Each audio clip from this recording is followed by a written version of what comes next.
জায়গায় যদি বিসমিল্লাহ পড়তে ভুলে যান, আপনার জীবনে বিপদ আসতে আর কিছু লাগবে না, বরকত কমতে আর কিছু লাগবে না। এই 3 জায়গায় যথেষ্ট। খুব মারাত্মক একটা বিষয়। বিসমিল্লাহ তো মোটামুটি সব ভালো কাজের শুরুতেই পড়া হয়, তবে সব জায়গায় ভুলে গেলে ওই 3 জায়গায় মিনিমাম ভুলা উচিত নয়। তার মধ্যে 1 নাম্বার যেটা, এটা আমি সবচেয়ে গুরুত্বপূর্ণ মনে করি, সেটা হচ্ছে বর্তমান পরিস্থিতিতে এটা হচ্ছে আপনার বাথরুমে প্রবেশের শুরুতে বিসমিল্লাহ পড়া। অনেকে বলতে পারেন, হুজুর বাথরুমে ঢুকবেন আবার বিসমিল্লাহ কিভাবে? বাথরুমের শুরুতে তো আমরা আল্লাহুম্মা ইন্নী আউযু বিকা মিনাল খুবসি ওয়াল খাবাইস পড়ি, এটা না আমরা পড়ি। হ্যাঁ, এটার ব্যাপারে আল্লাহর হাবিব সাল্লাল্লাহু আলাইহি ওয়াসাল্লাম জানিয়েছেন।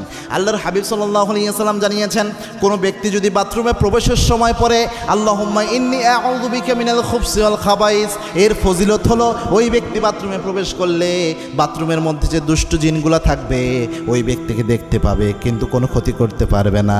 কিন্তু কোনো ব্যক্তি যদি বিসমিল্লাহ লাগিয়ে দিতে পারে, বিসমিল্লাহি আল্লাহুম্মা ইন্নী আউযু বিকা মিনাল খুবসি ওয়াল খাবাইস, এই বিসমিল্লাহ সহ যদি দোয়াটা পড়তে পারে,